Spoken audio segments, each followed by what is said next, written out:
crystal chandeliers of Bellamy's Steakhouse refracted candlelight into 1,000 dancing fragments across white I tablecloths and can't do polished this anymore. silverware. The Tuesday Pull evening it together, crowd just hummed breathe. with the quiet confidence of What Chicago's is this? financial elite I can lawyers, explain. You closing lied deals to me. over dry-aged Oh my God. ribeyes Unbelievable. executives, celebrating quarterly wins with bottles that cost more than most people's monthly rent. The jazz quartet in the corner played something smoky and intimate, a saxophone weaving through the low murmur of success and ambition. Claire Montgomery sat in her car across the street, hands gripping the steering wheel until her knuckles blanched white against the leather.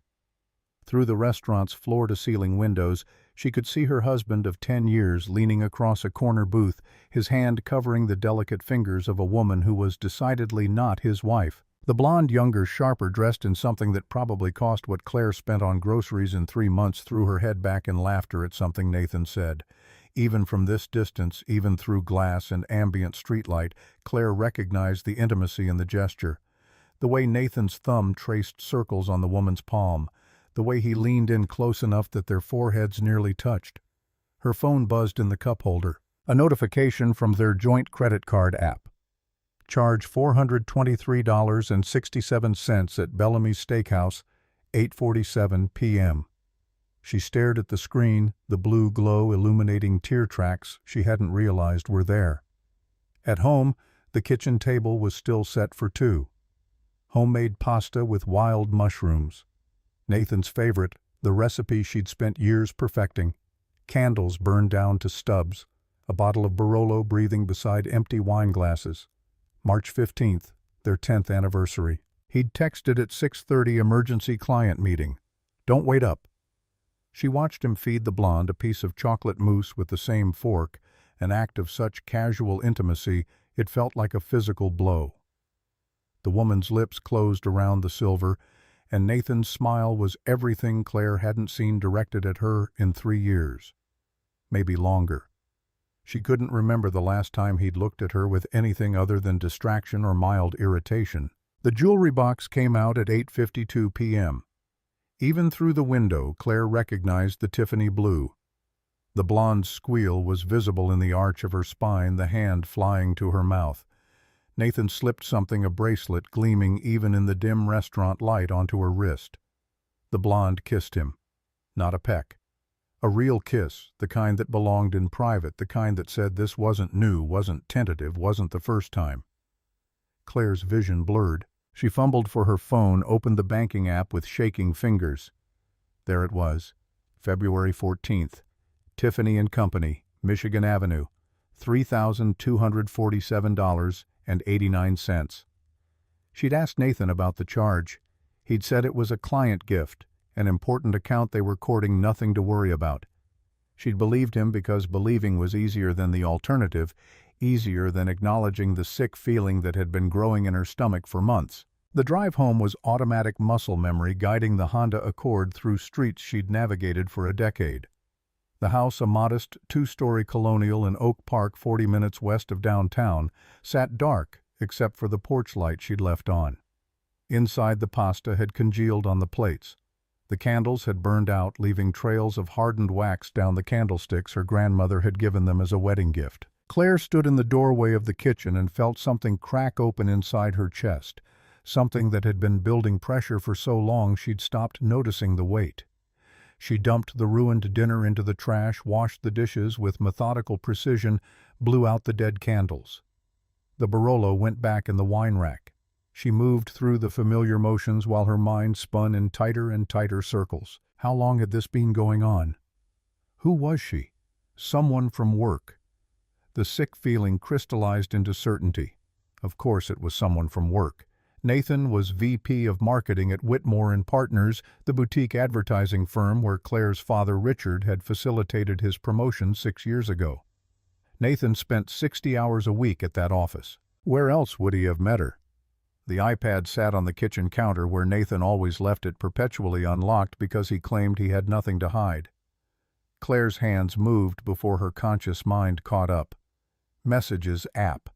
A thread labeled simply A with a red heart emoji. Her thumb hovered over it for 3 full seconds before she tapped. The texts loaded in a cascade of blue and gray bubbles. Hundreds of them, maybe thousands. Claire's vision tunneled as she scrolled each message, a small detonation in her chest. Last night was incredible. Can't wait for Aspen this weekend. She asked if I'm happy. I lied.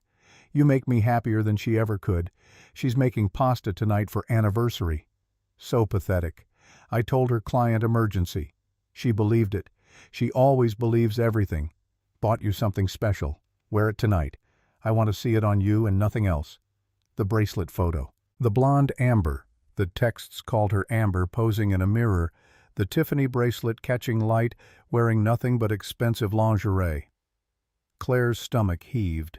She made it to the powder room before vomiting, retching until there was nothing left, until she was hollow.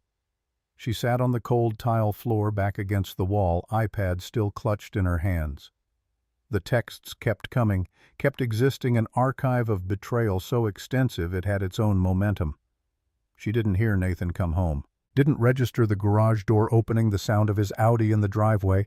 The kitchen light flipped on, his voice tinged with irritation. "Claire, why are you sitting in the dark?" She was in the living room. She didn't remember walking there. The iPad was still in her hands, screen glowing with evidence. Nathan appeared in the doorway, loosening his tie. He saw the cold dinner on the counter. She'd forgotten to put it away before washing the dishes, and his face arranged itself into something approximating regret. "Jesus, Claire. Anniversary. I'm sorry, babe. Emergency client meeting ran late." Her voice came out flat, toneless, unfamiliar. "At Bellamy's?" His whole body went still. Just for a second. Then the recovery smooth as oil. "Yeah. Miller account. Big crisis. How did you check the card statement? I told you about being paranoid about spending." "Alone." The word hung in the air between them like a blade. "What's with the interrogation?" "Yes, with the team." "Why?" Claire looked at him. This man she'd known for 12 years, married for 10, built a life with, and saw a stranger. A stranger who lied with the same mouth that used to whisper promises in the dark, who smiled with the same face that used to light up when she walked in a room. She could confront him, show him the iPad, demand explanations. But she'd done this dance before in smaller ways. Questioned the late nights, the unexplained charges, the business trips that seemed to multiply. Every time he'd had an answer. Every time he'd turned it around on her. "You're paranoid, Claire. You're always suspicious. This is why our marriage is dying. Your insecurity is exhausting." She'd believed him, adjusted herself, swallowed the doubt, made herself smaller and quieter and less demanding. Not this time. Nothing she heard herself say. "I'm going to bed." Nathan's relief was palpable. "Okay. Yeah. I'll make it up to you this weekend. Promise. Maybe we can drive up to Galena, do that bed and breakfast thing you like." Claire walked past him, careful not to touch, careful to keep her face neutral.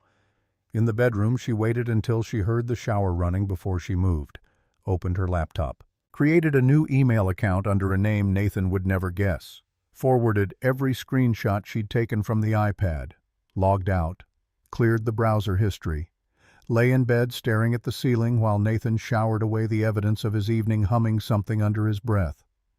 When he climbed into bed beside her, she felt his weight on the mattress like a geological shift. He reached for her hand, sliding across her waist, breath warm against her neck. "Haven't done this in a while," his voice low, already half asleep. She held perfectly still until his breathing deepened into the rhythms of sleep. Then she slipped out from under his arm, grabbed her phone, and locked herself in the guest bathroom. Sat on the edge of the tub and typed into Google how to catch a cheating spouse.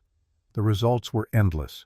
Forums, private investigators, spy apps, GPS trackers. Her finger hovered over the link for discreet surveillance services, then stopped. Something in her rebelled against the melodrama of it, the tawdriness. She wasn't some character in a thriller. She was a woman sitting on a bathtub at 2 a.m, searching for proof of what she already knew. The phone buzzed. A text from an unknown number. "Is this Claire Montgomery?" Her heart seized. She almost didn't respond. Then, "Yes." "Who is this Owen Mitchell? We met at your father's holiday party 3 years ago. Cybersecurity contractor." Richard gave me your number, said you might need specialized technical assistance. I'm sorry about what you're going through. Claire stared at the words. Her father. Of course. Richard Montgomery had built Whitmore and Partners from nothing, still owned 40% of the voting shares. He had a network that extended into every corner of Chicago's business community. She hadn't told him about Nathan, hadn't told anyone, but Richard had always been frighteningly perceptive. She typed, "How much did he tell you?" "Enough to know you need documentation, not drama." "I can help. No charge. Call it a favor for the man who gave me my first contract when nobody else would." Claire's thumb hovered over the keys. This was a line. Once crossed, there was no going back. She thought of Nathan's hand on that woman's wrist. The texts, the lies, the 10 years of her life poured into a marriage that had apparently been a joke for at least the last 14 months. She typed, "When can you start?" The response was immediate. "Already started. I'll be at your house tomorrow at 2 p.m. Nathan will be at the office for his standing Tuesday sales meeting. Come alone." The next day crawled by with excruciating slowness. Nathan left for work at 7:30, kissed her forehead in a performance of normalcy, promised again to make up for the forgotten anniversary. Claire waited until his car disappeared around the corner before she allowed herself to move. She showered, dressed, made coffee she couldn't drink, sat at the kitchen table and stared at the wall until the numbers on the microwave clock read 1:47 p.m. Owen Mitchell looked exactly as she remembered, mid-30s, disheveled, in the way of people who spent more time with computers than humans carrying a messenger bag that probably cost more than it looked like it should. He set up in Nathan's home office without ceremony, pulling out devices and cables she didn't recognize. "This is a keystroke logger," he explained, fingers moving over Nathan's iMac keyboard with practiced efficiency. "Military grade, runs in the background, completely invisible to standard antivirus. Every email he sends, every website he visits, every password he types, you'll see it all. Isn't that illegal? Shared marital device in a shared marital home. You have every legal right to monitor communications on equipment you jointly own." Owen didn't look up from the screen. "Plus, I'm also setting up a mirror of his iCloud account. Texts, photos, location data, everything. It'll route to a secure offshore server." Claire felt like she was watching herself from a great distance. "How long will it take to set up?" "About 90 minutes. I'll also install a backup logger on his work laptop if you can get me access. He takes it to the office every day." Owen pulled a USB drive from his bag. "This is a 30-second install. You plug it in, it auto-runs ejects when done. Next time he leaves it at home, you have a window." She took the drive, felt its weight in her palm. "What happens after you install all this?" "You watch, you document, you build a case." Owen finally looked at her, and his expression held something like sympathy. "I've done this for 17 other spouses in the last 3 years. The ones who wait, who gather evidence methodically, who don't act on emotion.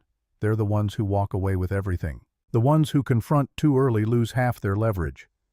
Claire thought of the texts, the bracelet, the woman laughing in the restaurant window. "What if I don't want to wait?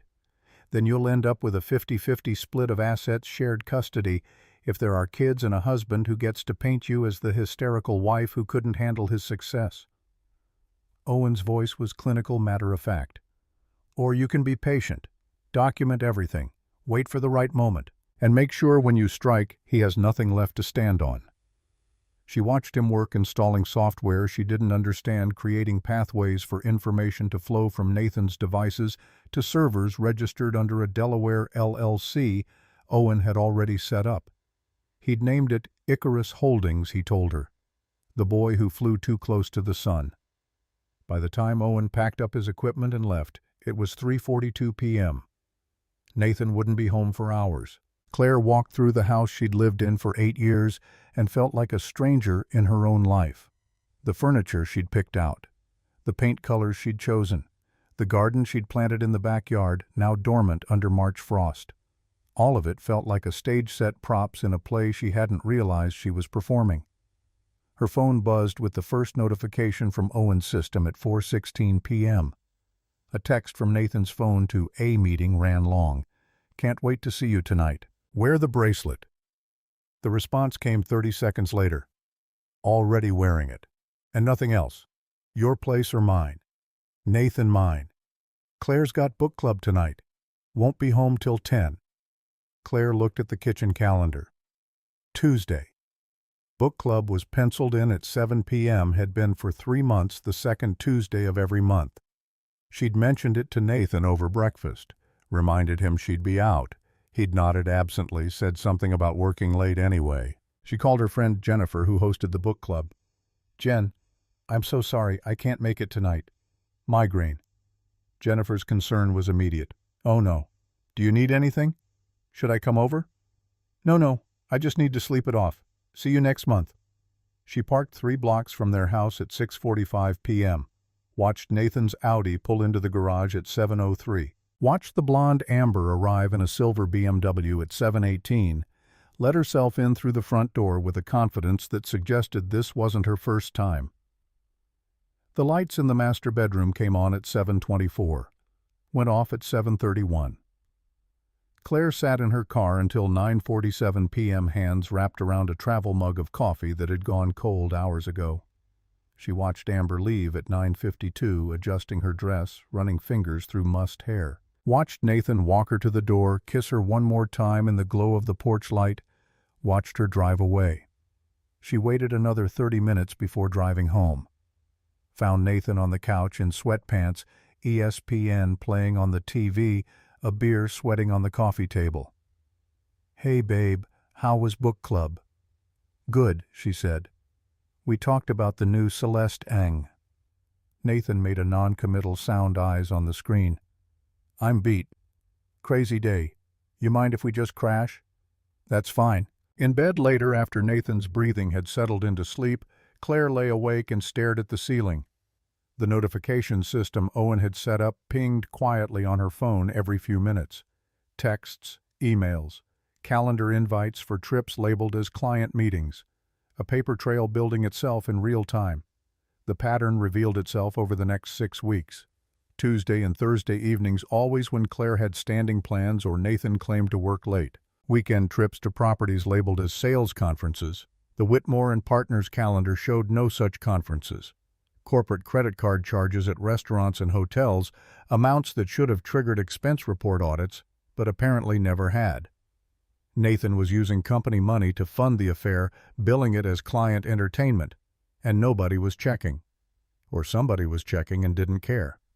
That thought led Claire down a different path. She pulled up Whitmore and Partners' organizational chart on her laptop one evening. While Nathan was supposedly at the gym, Owen's GPS data showed him at Amber's apartment in River North. Amber Sinclair, Junior Creative Director, promoted 8 months ago, reporting directly to Nathan. The pieces assembled themselves with sickening clarity. Subordinate relationship. Quid pro quo. Company resources. This wasn't just adultery. It was workplace harassment, financial fraud, abuse of power. Claire opened a new document and started writing. Not an emotional purge, not a diary entry. A timeline. Dates, amounts, locations, witnesses. Every piece of data Owen's surveillance had captured. She backed it up to 3 different cloud services, printed a hard copy, stored it in a safety deposit box at a bank branch Nathan had never been to. April became May. The notifications kept coming. Claire read every text, watched every location ping, documented every lie. The intimacy she'd once shared with Nathan had long since evaporated, replaced by a careful choreography of avoidance. He spent more nights on the couch, claimed his back hurt, that the bedroom was too warm. She didn't argue, didn't push, played the role of the oblivious wife with a precision that would have impressed her if she'd had any emotional energy left for self-awareness. The breaking point came on a Sunday morning in late May. Claire was in the kitchen making coffee when Nathan appeared, laptop open, face arranged in casual concern. "Hey, so I need to ask you something." She kept her back to him, measuring grounds into the filter. "What's up? I need you to sign off on some paperwork. Just routine stuff for the company's fiscal year-end. Richard needs all executive family signatures." He slid the laptop across the counter. Claire glanced at the screen. It was a PDF form, dense with legal language. She recognized the Whitmore and Partners logo at the top. "What is it exactly?" Nathan waved a hand dismissively. Just acknowledging that we've received our share of the family trust distribution. Formality for the accountants. Sign at the bottom. Claire picked up the laptop, scrolled through the document. The language was opaque, intentionally dense. She recognized words like irrevocable and transfer and community property. Her father's signature was already at the bottom, along with the firm's CFO. When did we receive trust distribution? Nathan's laugh was forced. Babe, I told you about this 3 weeks ago. The Hart family trust maturation. We got $2.3 million in company stock. It's in our joint investment account. Claire felt her pulse spike. She hadn't checked their investment accounts in months, had ceded financial management to Nathan years ago. He'd always insisted he was better with numbers, that she shouldn't worry her pretty head about portfolio allocation. She set the laptop down carefully. I want to review the accounts first. For the first time, Nathan's mask slipped. His jaw tightened. Claire, this needs to be filed today. The fiscal deadline is tomorrow. I'm trying to make this easy for you. Then you should have told me about it 3 weeks ago. I did tell you. Nathan's voice took on the edge she'd come to recognize, the one that preceded accusations of her being forgetful, scatterbrained, not paying attention. You probably weren't listening. You're always distracted lately. Show me the account statements. Jesus Christ. Nathan slammed his hand on the counter, making the coffee mugs rattle. Why are you being difficult? It's a signature. It takes 5 seconds. Richard needs this for the filing. Claire met his eyes, held them. Then Richard can wait until I review what I'm signing. Nathan stared at her for a long moment, and she saw the calculation happening behind his eyes. Then he grabbed the laptop, snapped it shut. Fine. Whatever. I'll tell Richard you're being paranoid again. I'm sure that'll go over great. He left for the office 20 minutes later, tires squealing as he backed out of the driveway. Claire waited until his car disappeared before she called her father. Richard Montgomery's voice was warm but distracted when he answered. Morning, sweetheart. What can I do for you? Did you sign off on trust distribution paperwork for Nathan and me? A pause. Long enough to confirm her suspicion. What paperwork are you referring to? Nathan said you needed family signatures for fiscal year end. $2.3 million in company stock that supposedly went into our joint account 3 weeks ago. Richard's tone shifted, went cold and focused. I signed no such document. And I certainly didn't authorize any trust distribution to Nathan. The Hart family trust isn't set to mature until September 1st. Claire closed her eyes. So he forged your signature. Appears so. Richard's voice was granite. Where is the document now? He took the laptop when I refused to sign. Good girl. Richard exhaled slowly. Claire, I need to ask you something, and I need you to be honest with me. How long have you known about Amber Sinclair? The question landed like a physical blow. She gripped the edge of the counter. How long have you known? I didn't know for certain until 2 weeks ago. Had suspicions before that. Her performance reviews don't match her promotion trajectory. When I started asking questions, Nathan got defensive, claimed she was an emerging talent that I was micromanaging. She's been wearing a $3,000 bracelet he bought with our joint funds. Richard was quiet for a long moment. I'm sorry, honey. Don't be sorry. Claire's voice surprised her with its steadiness. Be useful. I need a lawyer. The best one you know. You need Margaret Lane. Sterling and Hayes family law. She's legendary and she doesn't lose. Can you call her for me? I'll do better than that. I'll have her at your house in an hour. Pack everything Nathan might look for. Bank statements, tax returns, anything financial. Take it somewhere he can't access. Dad, the word caught in her throat. Thank you. We're going to destroy him, sweetheart. Legally, completely, strategically. Richard's voice held a cold satisfaction that Claire had never heard before. He stole from you, lied to you, and tried to forge my signature to cover his tracks. That's not just adultery, that's fraud. Margaret Lane arrived at 11:43 a.m. in a Mercedes that probably cost more than Claire's annual salary when she'd still had a salary back before Nathan convinced her to quit her job as a systems architect to focus on starting a family. The lawyer was in her early 50s, silver hair cut in a severe bob, wearing a crimson suit that managed to look both professional and vaguely predatory. She sat at Claire's kitchen table and listened without interrupting while Claire walked through everything. The texts, the surveillance, the company credit card fraud, the attempted signature forgery. When Claire finished, Margaret pulled out a legal pad and started writing. "Here's what we're going to do, and here's why we're going to wait." Margaret's pen moved across the page in quick, efficient strokes. "First, we don't confront him. Not yet. Right now he thinks you're the same compliant wife who's believed his lies for however many years. That's our advantage." Claire felt something harden in her chest. "I'm listening." "Second, we document everything over the next 4 months. Not just the affair.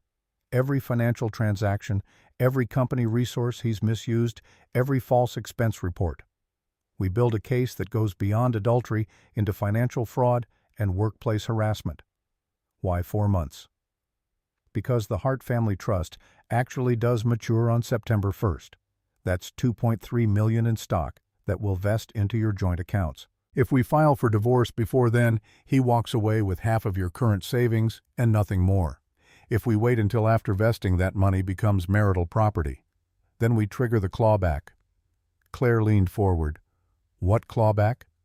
Margaret smiled thin and sharp. "Your father's trust has a fiduciary responsibility clause. Any beneficiary who commits financial fraud against Whitmore and partners forfeits their distribution, which reverts to the original grantor. We let the stock vest, give it 48 hours to clear as marital property, then we file. Divorce petition complaint to the board about expense fraud and a trigger of the fiduciary clause. Nathan doesn't just lose you, he loses the money, the job, and any claim to the trust." What about Amber? Margaret flipped to a new page. "Junior creative director promoted by her direct supervisor, affair with said supervisor ongoing for at least 14 months. That's textbook quid pro quo sexual harassment. We'll need her cooperation for the board complaint. You think she'll cooperate? She will if the alternative is being named co-respondent in a fraud investigation and losing her own job. I'll approach her separately, offer immunity in exchange for testimony." Claire sat back in her chair, processing the layers of strategy. "This isn't about getting even, is it? This is about making sure he has nothing left." Margaret met her eyes. "My job is to protect my clients and ensure they get everything they're legally entitled to. If that means Nathan Pierce ends up bankrupt and unemployed, well, he should have thought about that before committing multiple felonies to fund his midlife crisis." They spent the next 2 hours going over details. Margaret explained the timeline, the filing procedures, the need for absolute discretion. She left at 2:30 p.m. with a thumb drive containing everything Owen had collected and a retainer agreement that Claire signed with a hand that didn't shake. Nathan came home at 8:47 p.m., reeking of scotch, and the perfume Claire had come to recognize from Amber's bathroom counter. Owen's surveillance had captured enough photos for Claire to identify the bottle. Chanel No. 5, original, $300 at Bloomingdale's. "You're drunk," Claire observed, standing in the kitchen doorway. Nathan waved a dismissive hand. "Client dinner. Miller account. Big win. You wouldn't understand the pressure." She watched him stumble toward the stairs, catch himself on the railing. "Did you file the trust paperwork?"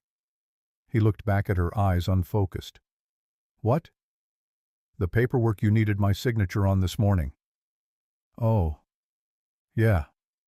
Took care of it." Nathan's words slurred together. "Don't worry about it. I handled it." "How did you handle it if I didn't sign?"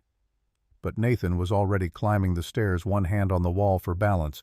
Claire listened to him crash into the bedroom, heard the bed springs creak. Within minutes, his snoring echoed down the hallway. She pulled out her phone, texted Owen.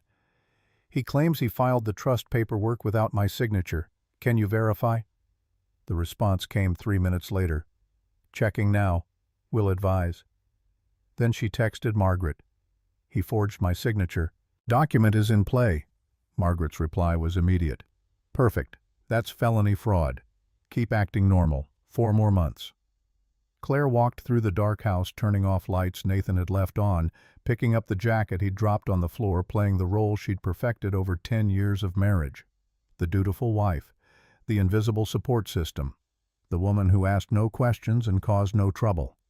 Except now she was watching, documenting, building a case that would dismantle Nathan's life with the same methodical precision he'd used to dismantle their marriage. Owen's text arrived at 11:23 p.m. confirmed. He filed forged documents with Whitmore Accounting this evening at 6:47 p.m.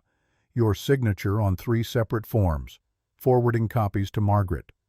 Claire stood at the bedroom window looking out at the quiet suburban street. Lights glowing in neighboring houses. Cars parked in driveways.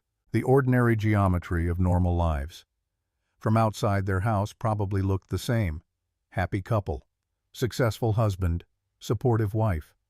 Nobody could see the architecture of betrayal, the careful construction of evidence, the countdown to destruction.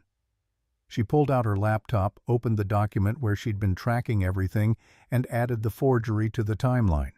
The file had grown to 47 pages. Dates, times, amounts, screenshots, GPS coordinates, credit card statements, text transcripts. Every lie cataloged, every deception preserved. Nathan's snoring continued from the bedroom. Claire stayed at the window watching the street, counting down the days. June arrived with oppressive humidity that turned Chicago into a sauna, the kind of heat that made asphalt shimmer and turned woo-ho commutes into endurance tests. Claire spent her days in the house that had become simultaneously a home and a surveillance headquarters, watching Owen's monitoring systems feed her information in real time, while Nathan moved through his double life with the confidence of someone who believed he'd never be caught. The data accumulated like sediment, layer upon layer, building towards something solid enough to bury him. Tuesday evening at 7:43 p.m. Nathan's location services showed him at Amber's River North apartment, while his Outlook calendar claimed he was at a client dinner with the Miller account. Thursday morning at 9:17 a.m. corporate Amex charge for $847 at a jewelry store in Water Tower Place, expensed as client appreciation gift, when Owen's keystroke logger captured Nathan's email to Amber 3 hours later. Can't wait to see you wearing these and nothing else tonight. Claire cataloged everything in her growing document, now 63 pages and expanding daily. Margaret had instructed her to think like a prosecutor building a case for trial, and Claire discovered she had a talent for it. Years of systems architecture training had taught her to see patterns, identify vulnerabilities, map dependencies. Nathan's entire fabricated reality was just another system, and she was reverse engineering it with methodical precision. The first major decision point came during the 3rd week of June. Claire stood in the kitchen sorting mail when an envelope from Northwestern Memorial Hospital's fertility clinic caught her attention. She recognized the logo from 4 years ago when she and Nathan had gone through IVF treatments after 2 years of failed attempts at natural conception. The process had been grueling hormone injections that left her bloated and weeping, early morning appointments for blood draws and ultrasounds, the emotional roller coaster of hope and disappointment cycling every month. They'd managed to freeze 3 viable embryos in December 2020. The plan had been to try implantation in spring 2021, but by then Nathan had grown distant, claimed the pressure was affecting his work performance, suggested they take a break from the baby project. The break had stretched into months, then years. Claire had eventually stopped bringing it up, filed it away with all the other dreams she'd quietly let die. The letter was a routine notification about embryo storage renewal. Claire stared at the single line near the bottom. Peer consent form signed December 2020. Either party may initiate transfer within 5-year authorization window. Current window expires December 2025. She read it 3 times. Walked to Nathan's home office, pulled out the filing cabinet where they kept important documents. Found the folder labeled Medical, IVF. Inside were intake forms, treatment protocols, consent documents. She found Nathan's signature on the authorization form, his handwriting characteristically rushed and illegible. He'd signed without reading. She remembered that day clearly.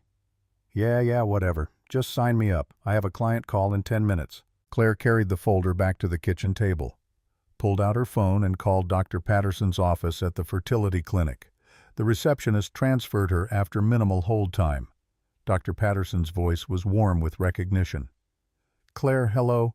I hope you received our storage renewal notice. I did. Claire kept her tone neutral, professional. I'm calling to clarify something about the consent form my husband signed. the authorization for embryo transfer. Of course. What questions do you have? If I wanted to proceed with implantation, now would I need Nathan to sign additional paperwork? A brief pause. Let me pull up your file. The sound of typing then. No, actually.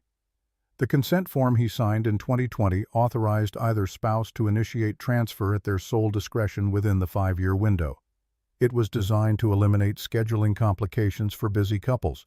You can proceed whenever you're ready, no additional signatures required. Claire felt her pulse quicken. And if we're in the process of legal separation, the form was signed while married with full informed consent.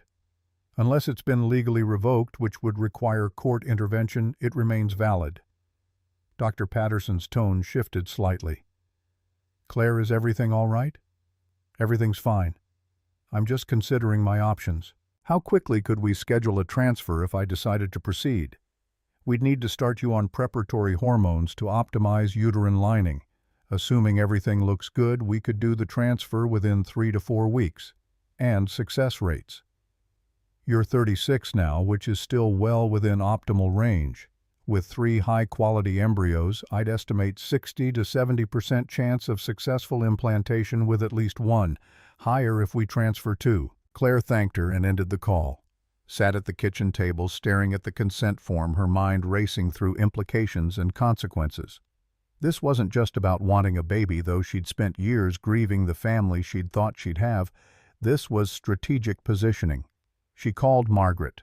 The lawyer answered on the second ring, already sounding like she was juggling 3 other things. Claire, what's happened?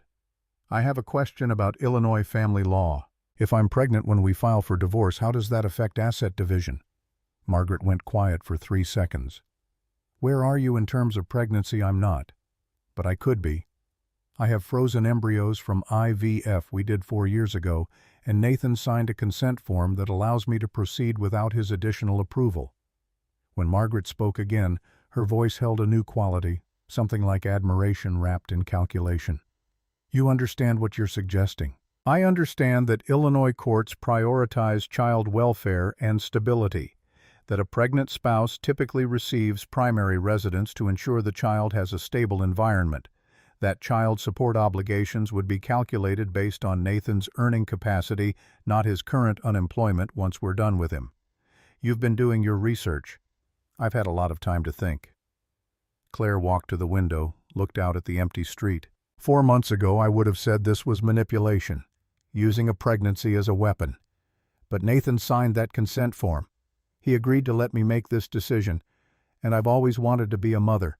He's the one who kept pushing it back, making excuses until I realized he was just stalling until he could leave me for someone younger. Margaret's response was measured.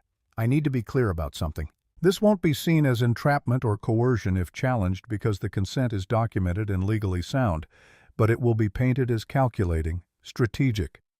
Are you prepared for how that will look? He stole my work and claimed it as his own. He defrauded his company to fund an affair. He forged my signature on legal documents. Claire's voice was steady, empty of emotion. I stopped caring how things look to people who think strategic means cold. Strategic means I survive. Then here's my advice. Proceed with the IVF now. Get pregnant before the trust vests in September. That way the pregnancy isn't connected to any financial timeline. It's a separate decision you made about your reproductive future. By the time we file in early September, you'll be far enough along to confirm viability. What about Nathan? When do I tell him you don't? Not until he's served with divorce papers that include the sonogram photo. Let him find out the worst possible way at the worst possible moment. Claire made the appointment for hormone screening the following Monday. Dr. Patterson walked her through the protocol daily injections for 2 weeks to build up her uterine lining monitoring appointments every few days, then the transfer procedure itself. They scheduled it for July 12th, a Friday. Nathan would be traveling that week for what his calendar claimed was a sales conference in Dallas, but which Owen's surveillance suggested was actually a long weekend with Amber at a resort in Scottsdale. The injections were easier this time, maybe because Claire was doing them alone without the weight of Nathan's impatient sighs and pointed comments about how much this was costing. She administered them each evening in the guest bathroom, watching the bruises bloom across her abdomen like a constellation of small violences. Each one felt like reclaiming something he'd taken. The transfer happened on a bright Friday morning in mid-July. Claire lay on the examination table while Dr. Patterson worked with quiet efficiency, guiding the catheter through her cervix, depositing 2 embryos into her uterus. The whole procedure took 11 minutes. Afterward, Claire rested for 30 minutes as instructed, staring at the ceiling tiles and wondering if this was how you were supposed to feel when becoming a mother, clinical and detached and grimly determined. 2 weeks later, the pregnancy test came back positive. Dr. Patterson called personally to deliver the news, her voice warm with genuine happiness. "Congratulations, Claire. Your HCG levels are excellent. Looks like both embryos took. We'll schedule your first ultrasound for next week." Claire hung up and sat in her car in the clinic parking lot, hands on her still flat stomach. Twins. She'd been expecting singleton at best, had prepared herself for the possibility of another failure. Instead, 2 lives were beginning inside her cells, dividing and multiplying, completely unaware of the legal warfare being orchestrated around their existence. She didn't cry. Didn't feel the rush of joy she'd always imagined would accompany this moment. Just a cold, clear sense of purpose settling deeper into her bones. These children would have stability, security, a mother who fought for them instead of abandoning them for someone more exciting. Nathan came home that evening and found her cooking dinner, something she'd started doing again as part of maintaining the facade of normalcy. He kissed her cheek absently, already scrolling through his phone. "Smells good. What are we having, chicken piccata?" "Great, I'm starving." He disappeared into his office to take what he claimed was a client call. Claire could see his reflection in the hallway mirror, watch him settle into his desk chair with the phone, his expression shifting into something softer, more intimate. Amber's name glowed on his screen. The performance of marriage continued through late July and into August. Nathan's calendar showed increasing travel, claimed conferences, and client emergencies that Owen's GPS tracking revealed as hotel stays with Amber in Milwaukee, Indianapolis, St. Louis. The corporate Amex charges became more brazen: $1,200 at a spa resort, $800 at a Michelin-starred restaurant, all categorized as business development expenses. Claire's documentation file reached 92 pages. Margaret reviewed it during their weekly check-ins, taking notes on patterns and vulnerabilities. "You understand, we're not just building a divorce case anymore. We're building a criminal fraud case. Every one of these expenses is a separate count of embezzlement. Will Richard press charges?" "That depends on how cooperative Nathan is during divorce proceedings." Margaret tapped her pen against her legal pad.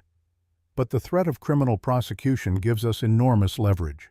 Nathan faces a choice: agree to our terms in the divorce, or we refer everything to the Cook County State's attorney." "What are our terms?" "Everything. Full custody, child support at maximum statutory levels, 70% of liquid assets to compensate for dissipated marital funds and exclusive possession of the marital home, plus relinquishment of any claim to the Hart Family Trust distribution." "He'll never agree to that." "Then he goes to jail." Margaret's smile was thin and sharp. "Either way, you win." The first ultrasound happened on August 3rd. Claire went alone, lay on the table while the technician moved the wand across her barely rounded belly. 2 heartbeats flickered on the screen, rapid and insistent. The technician printed out images so grainy and abstract they looked like Rorschach tests, but Claire could make out the shapes: 2 small bodies curled in their individual sacs, alive and growing. She left 1 copy in her purse for Margaret, took the other home and hid it in her safety deposit box. The irony wasn't lost on her. The evidence of life she'd created would become a weapon in the dismantling of her marriage. August 15th brought the next strategic complication. Nathan appeared in the kitchen on a Saturday morning looking uncharacteristically nervous. He had papers in his hand, printed forms with the Whitmore and Partners logo. "Hey, so?" He set the papers on the counter. "I need you to sign something for work." Claire glanced at them without touching. "What is it?" "Just routine paperwork. Updated executive contracts. Richard's making all the VPs sign new agreements with enhanced bonus structures." She picked up the first page, began reading. The language was dense corporate boilerplate about compensation packages and equity participation. Then she hit page 3, section 7, morality and conduct standards. Any executive found to have engaged in financial impropriety, harassment, or conduct detrimental to company reputation shall be subject to immediate termination for cause with forfeiture of all unvested equity compensation and severance benefits. This is a morality clause. Nathan shifted his weight. Yeah, it's standard stuff. Every company has them now. Protects the brand. Claire read it again more carefully. The clause was broad enough to cover everything Nathan had been doing: affair with subordinate, expense fraud, misuse of company resources. When did Richard propose this? Nathan's hesitation was brief but telling. Last month. Board approved it unanimously. It's a formality. And you're comfortable signing this? Why wouldn't I be? I haven't done anything wrong.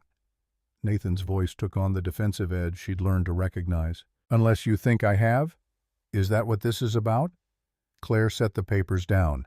I think you should read it more carefully before signing. Make sure you understand what you're agreeing to. Jesus Christ, Claire. It's a corporate contract, not a confession. Nathan snatched the papers back. I'll sign it at the office Monday.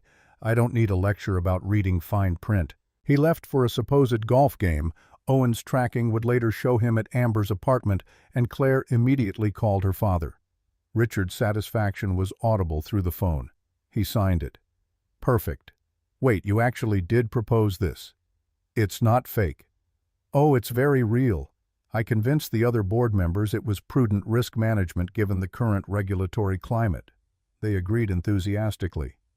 Richard's voice held grim amusement. Nathan's going to sign the document that authorizes his own termination. That's why you had him bring it to me. I wanted you to see it. Wanted you to understand that when we pull the trigger, it's not just divorce court that's going to destroy him. The company will do half the work for us. Claire felt something cold settle in her chest. You've known about Amber longer than 2 weeks, haven't you? I've suspected Nathan was a liability since he started showing up to board meetings in $1,000 shoes he couldn't afford on his salary. Richard's tone hardened. I've suspected he was stealing from you since he presented that logistics system 3 years ago. I recognized your coding signature all over it. But I needed you to decide what you wanted to do. I wasn't going to fight your battles for you unless you asked. And now I'm asking. Now you're asking. So we're going to end him. The pieces were falling into position with geometric precision. Nathan signed the morality clause contract on August 17th, without reading beyond the first page, focused on the enhanced bonus structure and missing the trapdoor built into Section 7. Owen's surveillance captured him bragging to Amber about it later that evening. Just signed new contract, bigger bonus structure. We're set for that Napa trip. Claire sat in the guest bedroom that night, laptop open to her surveillance feeds, watching the text stream in. Amber's responses were enthusiastic, already planning wine tastings and spa appointments. Neither of them understood that every word, every plan, every expression of their future together was being archived and indexed for destruction. The Hart Family Trust vested on September 1st as scheduled. Claire watched the notification hit their joint investment account at 9:47 a.m. too. $3 million in Whitmore & Partners stock transferred from the Hart Family Trust to the Pierce Montgomery joint portfolio. Nathan was at the office. Owen's keystroke logger captured him refreshing the investment account page repeatedly, watching the balance climb. He texted Amber at 9:52 a.m. Holy shit. It hit. We're rich. The response came immediately. How much? 2.3 million. In stock, but still. We can sell it off gradually. Put down payment on that Gold Coast condo next month. What about Claire? She doesn't even check the accounts. Too busy making sourdough and pretending she has a purpose. By the time she notices, I'll have it moved. Claire read the exchange with clinical detachment. She'd expected exactly this, had war-gamed his response with Margaret a dozen times. He had 48 hours before the money became irrevocably classified as marital property. After that, any attempt to move it would constitute financial fraud in divorce proceedings. She called Margaret. It vested. He's planning to transfer it out. Don't worry, we're filing the injunction today. By tomorrow morning, every account will be frozen. Margaret's voice held satisfaction. And Claire. He just committed his last act of stupidity. That text to Amber about moving money before you notice, that's consciousness of guilt. Premeditation. The judge is going to love it. September 2nd arrived with unseasonable cold and early hint of the brutal Chicago winter to come. Claire woke before dawn dressed in black slacks and a charcoal sweater. Professional composed the armor of someone who'd planned for war. Her bags were already packed, stored in the trunk of her car. The movers were scheduled for 10 a.m. would arrive the moment Nathan left for his standing Tuesday morning sales meeting. She made coffee, sat at the kitchen table, and watched the sunrise paint the suburban street in shades of amber and rose. Nathan stumbled down at 7:15, already checking his phone, oblivious. "Morning." His voice was distracted. "I've got back-to-back meetings today. Don't wait up for dinner." "Okay." Claire's voice was steady. "Have a good day." He left at 7:43. She waited until his Audi disappeared around the corner, then made 3 phone calls. First to the movers. "Go ahead." Second to the locksmith. "Change everything." Third to Margaret. "It's time." The movers worked with military efficiency. They took everything Claire had specified on the detailed inventory she'd prepared: her grandmother's furniture, the art she'd bought before they married, the kitchen equipment she'd accumulated over 10 years of trying to build a home. They left Nathan's belongings untouched, but stripped the house of everything that had made it feel lived in. By 2:30 p.m., the place looked like a staged model home, empty of personality, echoing with absence. The locksmith arrived at 3 o'clock and changed every lock in the house: front door, back door, garage, even the side gate. He handed Claire the new keys, pocketed his check, and left her standing in a house that was legally half Nathan's, but from which he was now physically excluded. Claire walked through the empty rooms, her footsteps loud on hardwood floors. The master bedroom closet was a study in contrasts. Nathan's side, untouched suits and shoes precisely arranged; her side, a vacant cavity. She'd left his wedding ring on the island in the center, a small circle of gold and diamonds catching the afternoon light. Next to it she placed a thick folder containing bank statements showing the division of assets. Every account split exactly 50-50 as of yesterday's market close, all of her portions already wired to new accounts in her name alone. Also in the folder, printed copies of Owen's surveillance data, text messages, GPS logs, corporate Amex statements with Amber's name highlighted, the forged trust documents, every piece of evidence that would dismantle Nathan's life organized and indexed. On top of the folder she placed a single sticky note in her handwriting: "I built the system you've been using for 3 years. You stole it and called it yours. See you in court. -C." She walked out at 4:47 p.m., locked the door behind her, and drove to her new apartment in Lincoln Park, a furnished 2-bedroom she'd rented under her maiden name 2 weeks ago. The place was generic corporate housing meant for executives on temporary assignment, but it was hers. Nathan didn't know it existed, couldn't find her here. She was unpacking when her phone buzzed with a notification from Owen's surveillance system. Nathan's location: Bellamy's Steakhouse. She checked the time, 8:23 p.m., pulled up the corporate Amex feed and watched the charge appear: $423.67, still processing. Margaret's text arrived 3 minutes later. "Courier is in position. Papers will be delivered at 8:30 p.m. exactly." Claire sat on the edge of her new bed in her new apartment, hand on her belly, where 2 lives grew in secret, and imagined the scene playing out across town. Nathan and Amber at their corner booth, candlelight and jazz, and the comfortable arrogance of people who believed they'd gotten away with something. The courier approaching with a silver tray, the heavy envelope with Sterling and Hayes embossed on expensive paper. Her phone rang. "Owen, you want to see this? See what I've got: remote access to the security camera at Bellamy's. The maitre d' is a friend, owed me a favor. I can stream it to you." Claire's finger hovered over the screen. The temptation was enormous to watch Nathan's face when he opened the envelope, to see the moment his carefully constructed reality detonated. But something in her recoiled from it. This wasn't about satisfaction or revenge. This was about survival. "No." She ended the call. "I don't need to see it. I just need it done." She turned off her phone, silenced the surveillance notifications, and lay back on the unfamiliar bed in the unfamiliar apartment. Tomorrow Nathan would discover the locks changed and the house emptied. Tomorrow he'd try to access accounts and find them frozen. Tomorrow his lawyer would receive Margaret's filing divorce petition, custody motion injunction against asset transfer, and a notification to Whitmore and Partners Board of Directors regarding expense fraud and workplace harassment. Tomorrow the destruction would begin in earnest. Tonight Claire allowed herself to feel nothing, just the rhythm of her breathing, the exhaustion in her bones, the faint flutter of movement in her belly that might have been the twins or might have been her imagination. She woke to 17 missed calls from Nathan and a voicemail box so full it couldn't accept new messages. She deleted them all without listening. Margaret had been explicit: no contact except through attorneys. Anything Claire said could be used against her. Silence was both strategy and shield. The next notification came from Richard at 9:34 a.m. board meeting scheduled for 10 a.m. Nathan's been summoned. I'll call you after. Claire made tea. She couldn't drink, tried to eat toast that tasted like cardboard.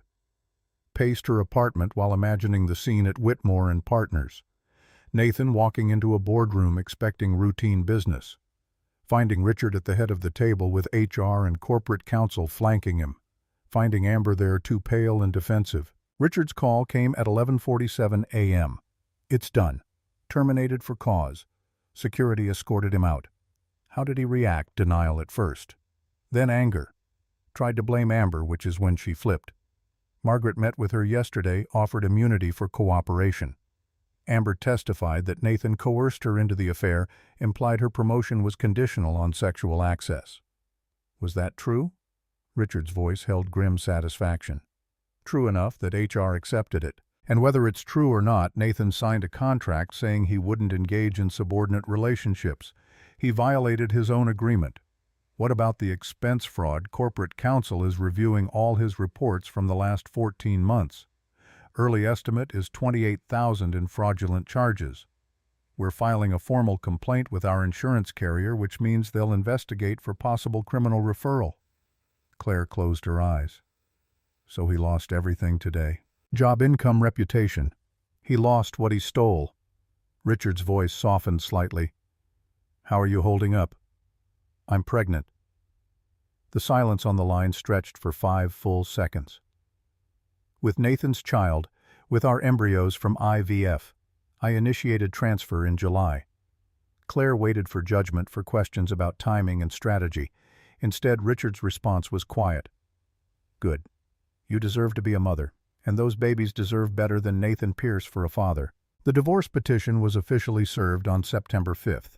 Nathan's attorney, a solo practitioner named Charlie Brennan, who'd been Nathan's college roommate, filed a response that was equal parts outrage and desperation. Claims that Claire had engaged in systematic entrapment, that the surveillance was illegal, that the pregnancy was fraudulent, that the asset division was unconscionable. Margaret's counter-response was surgical. She attached Nathan's signed consent form from the IVF clinic, notarized and legally binding. Attached documentation that all surveillance had been conducted on jointly owned devices in a shared marital home. Attached the timeline of Nathan's expense fraud, the forged signature on trust documents, the text messages to Amber discussing asset concealment. The judge's preliminary ruling came back on September 18th. Surveillance admissible. Pregnancy legitimate. Assets frozen pending final hearing. Temporary custody to Claire given Nathan's current lack of stable housing and income. Visitation rights contingent on Nathan securing court-approved residence and passing drug/alcohol screening. Claire read the ruling in Margaret's office, the legal language dense, but the outcome clear. She'd won every preliminary battle. Nathan had been outmaneuvered at every turn. But Margaret's expression held caution. This is good news. But the trial is where he'll try to paint you as calculated vindictive, where he'll claim you manipulated the timing of everything for maximum damage. I did manipulate the timing. I know, and we'll own that. Margaret leaned forward. You're not going to pretend you're a victim who stumbled into good strategy. You're a woman who got smart after discovering her husband's betrayal, who used the law to protect herself and her children. There's nothing shameful about that. The words settled into Claire like a benediction. Nothing shameful about survival. September bled into October. Claire's belly grew rounder, the pregnancy becoming visible even through loose clothing. She attended doctor's appointments alone, watched the twins develop on ultrasound screens, felt them kick and roll while sitting in an apartment Nathan had never seen. The isolation should have been crushing, but instead it felt like freedom. No more performances, no more pretending. Just her and the life she was building one day at a time. Nathan tried calling from unfamiliar numbers, friends' phones probably, or burner devices. Claire blocked each one as they appeared. He showed up at the house twice before the restraining order was extended to include the property. The security guard Richard had hired turned him away both times, and the second incident resulted in a contempt motion that weakened Nathan's position further. The discovery process was brutal and comprehensive. Margaret's team subpoenaed everything Nathan's work computer personal devices, credit card statements going back 3 years, employment records, performance reviews. They deposed Amber, who testified for 4 hours about the progression of the affair, the pressure she'd felt from Nathan's position as her supervisor, the fear that refusing him would cost her the promotion she'd worked toward. Whether Amber was lying or telling some version of truth became irrelevant. Her testimony was consistent, documented, and devastating. Nathan's lawyer tried to attack her credibility, suggested she'd been a willing participant who only turned when it benefited her. But the employment records backed her up. Sudden promotion, stellar reviews from Nathan, lukewarm assessments from every other supervisor. The pattern was clear enough for HR's purposes. The patent lawsuit over Claire's logistics system moved forward in parallel. Federal Court Intellectual Property Division. Claire's attorney presented her original code repositories, time-stamped files from 2017 and 2018 design documents in her handwriting. An expert witness from MIT, her former professor, testified that the code bore Claire's distinctive programming signatures methodologies she'd developed during her graduate work. Nathan's defense collapsed within 2 depositions. He couldn't explain technical decisions in the code, couldn't answer basic questions about the algorithms. The patent examiner's report concluded that the filing had been fraudulent, the invention misattributed, recommended transfer of patent ownership to Claire, and potential civil penalties for Nathan. Margaret negotiated a settlement. Nathan signed over full patent rights, acknowledged Claire as sole inventor, and agreed to pay $50,000 in damages, money he didn't have, but that would be collected through wage garnishment once he found employment again. The alternative was criminal referral for patent fraud. He signed. By mid-November, Nathan was living in a 1-bedroom apartment in Cicero, 40 minutes from downtown, working as a logistics coordinator for a freight company that paid $42,000 a year. His lawyer filed motions claiming he couldn't afford the temporary support Margaret had requested, that his reduced circumstances made the proposed settlement unconscionable. Margaret's response included Nathan's expense reports from the last 14 months. $28,000 spent on affair-related expenses while claiming he couldn't afford marriage counseling. $3,000 on a bracelet for his mistress while complaining that Claire's grocery budget was too high. The judge was not sympathetic. Claire turned 37 on November 23rd. She celebrated alone in her apartment, eating takeout Thai food and feeling the twins' somersault in her belly. Margaret called to say the trial date had been set February 4, 2026, 4 months pregnant. She'd be visibly, undeniably pregnant in front of a judge who would decide the distribution of assets, custody arrangements, and support obligations. The holidays approached with grim inevitability.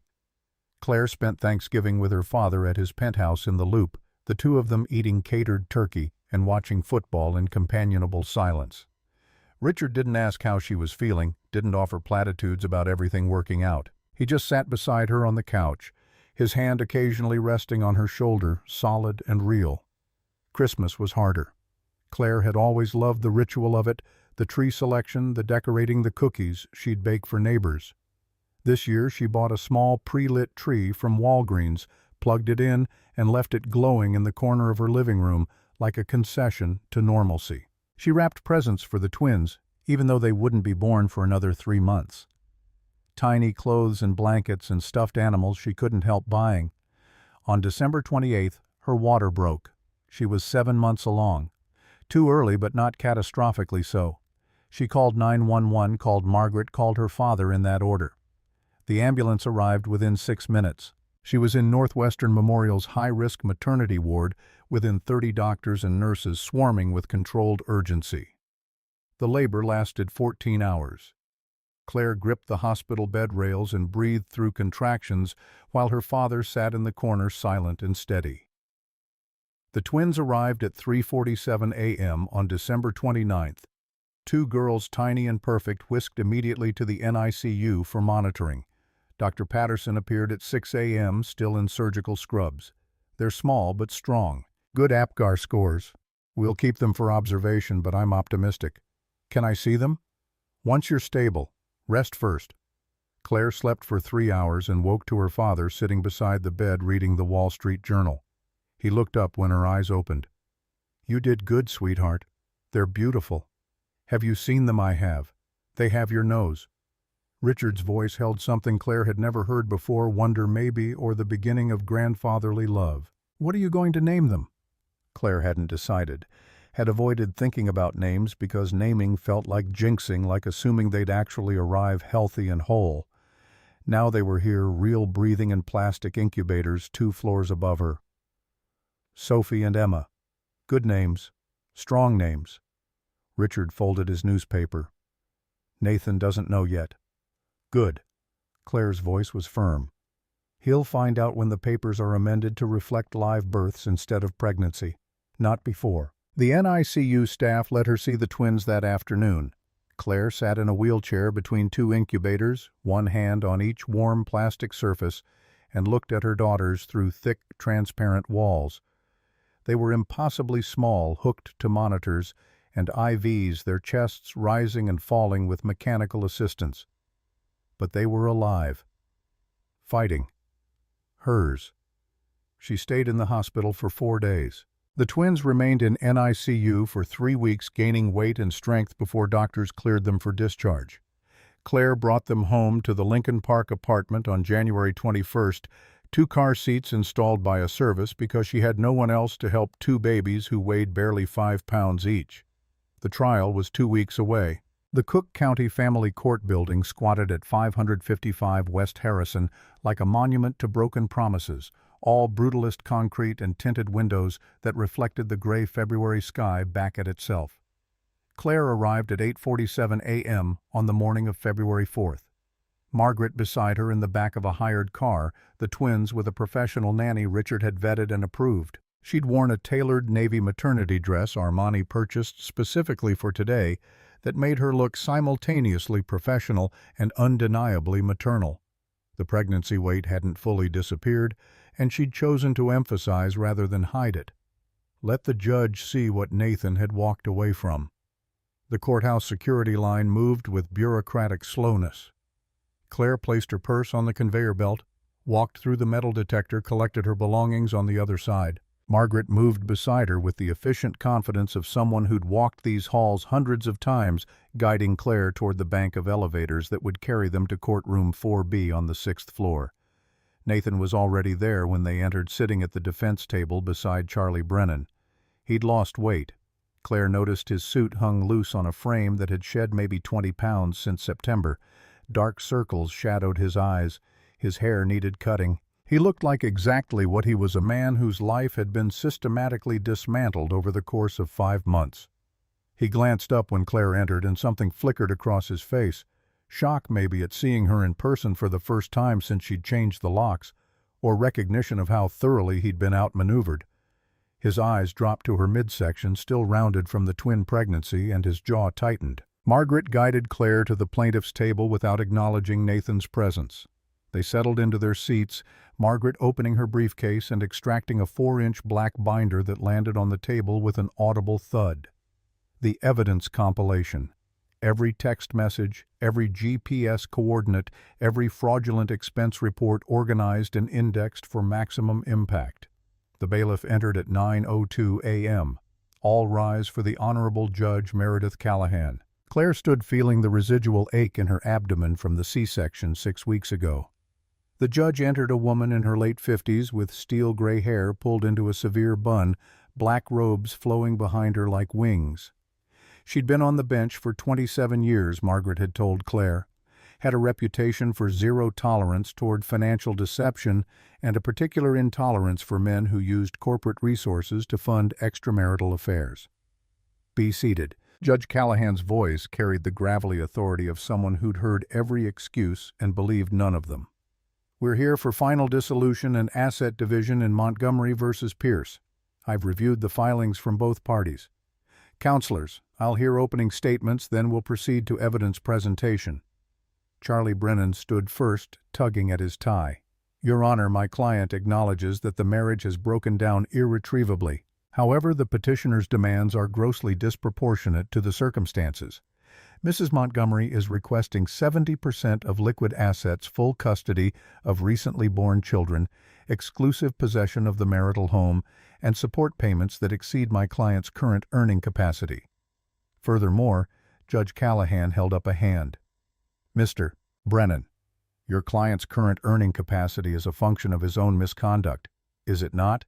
Terminated for cause due to expense fraud." Charlie's face flushed. "The termination is disputed. Your Honor, Mr. Pierce maintains that the charges were exaggerated and that his father-in-law engineered his dismissal as retaliation for the marital separation." "We'll get to that. Margaret, your opening." Margaret rose with practiced grace. "Your Honor, this case is straightforward. Mr. Pierce engaged in a systematic pattern of theft, fraud, and deception spanning multiple years. He stole his wife's intellectual property and patented it under his own name, generating career advancement he didn't earn. He embezzled corporate funds to finance a 14-month affair with a subordinate employee. He forged his wife's signature on legal documents. He attempted to conceal and dissipate marital assets. And when confronted with evidence of his misconduct, he blamed everyone but himself." The judge made a note on her pad. "I've seen the preliminary findings on the patent issue. Federal court transferred ownership to Mrs. Montgomery, correct, Your Honor?" Margaret opened the binder to a tabbed section. "The patent examiner concluded that Mr. Pierce fraudulently claimed invention of a logistics automation system designed and coded entirely by Mrs. Montgomery. The code bears her distinctive programming signatures, and Mr. Pierce couldn't answer basic technical questions about its functionality." Judge Callahan looked at Nathan. "Mr. Pierce, is this accurate? You claimed credit for work your wife performed." Nathan stood, and Claire could see his hands shaking slightly. "Your Honor, the system was developed during our marriage. I presented it to the company, secured the implementation budget, managed the rollout. I facilitated its success. The code itself." "Yes, Claire wrote portions of it, but the strategic vision was mine." "Did you or did you not list yourself as sole inventor on the patent application?" "I listed myself as primary inventor because I was the one who brought it to market." Nathan's voice carried a defensive edge that Claire recognized from 1,000 previous arguments. Claire was a stay-at-home spouse at that point. She wasn't interested in corporate politics. Judge Callahan's expression hardened. "Mr. Pierce, I'm going to stop you there. Whether your wife was employed outside the home is irrelevant to intellectual property rights. If she designed the system, she owns the invention. The federal court has already ruled on this." Moving on. Charlie stood again, clearly trying to redirect. "Your Honor, regarding the custody arrangement, my client only learned of the children's existence when served with the amended petition in January. He had no knowledge that Mrs. Montgomery had initiated IVF treatment using their stored embryos. He believes this was done specifically to leverage maximum support and secure the marital home." Margaret didn't wait for the judge to respond. "Your Honor, may I present Exhibit F?" She slid a document across to the clerk, who handed it up to Judge Callahan. The judge scanned it, her eyebrows rising slightly. "This is a consent form from Northwestern Memorial Hospital's fertility clinic dated December 2020. Mr. Pierce's signature authorizing either spouse to initiate embryo transfer at their sole discretion within a 5-year window." Nathan's face went pale. "That form, I signed that 4 years ago. I didn't know she was going to use it without telling me." "You didn't need to know." Judge Callahan set the form down. "You gave blanket authorization. Your wife exercised her legal right under a document you signed. When did you sign this, Mr. Pierce? I don't remember exactly. We were doing IVF treatments. There were dozens of forms. But you signed it. Yes, but without reading it. Nathan's silence was answer enough. Judge Callahan made another note. Let's move to the financial misconduct. Ms. Lane walked me through the expense fraud allegations. Margaret stood and opened the binder to a section bristling with sticky tabs. Your Honor, Mr. Pierce used his corporate American Express card to charge $28,417 in personal expenses over 14 months, all related to his extramarital affair. He categorized these charges as client entertainment, business development, and travel expenses. The company's internal audit confirmed that none of these expenses served legitimate business purposes. She distributed photocopied expense reports to the judge and to Charlie. Each report was highlighted in yellow with handwritten notes in the margins. Examples include $847 at a jewelry store expensed as client appreciation gift but actually purchased for his mistress. Multiple hotel stays in Scottsdale, Milwaukee, and Indianapolis, all billed as sales conferences that did not exist. Dinners at Bellamy's Steakhouse totaling over $4,000 claimed as client meetings but verified through GPS, and witness testimony to be personal dates. Judge Callahan examined the reports. Mr. Pierce, how do you explain these charges? Nathan glanced at Charlie, who gave him a small nod. Your Honor, those were legitimate business expenses. I was developing relationships with prospective clients. The fact that Miss Sinclair accompanied me doesn't negate the business purpose. Miss Sinclair being your subordinate employee with whom you were having an affair. That relationship developed organically over time. It wasn't. Nathan's voice cracked slightly. I didn't plan it. These things happen. These things happen. Judge Callahan repeated the words with something like contempt. Mr. Pierce, embezzling corporate funds is not something that happens organically. It's a crime. Did your company press charges? No, Your Honor. They terminated me for cause and recovered the funds through my final paycheck and retirement account. So you've already faced professional consequences? Yes. And you're currently employed where Nathan's shoulders slumped. I work as a logistics coordinator for Midwest Freight Solutions. I make $42,000 a year. Doing logistics coordination. The judge looked at him over her reading glasses. The same field in which your wife designed the system you stole. Is that ironic or just deeply stupid? Charlie shot to his feet. Your Honor, I object to the characterization. Overruled. Sit down, Mr. Brennan. Judge Callahan turned back to Margaret. What about the forged signatures? Margaret pulled another set of documents from the binder.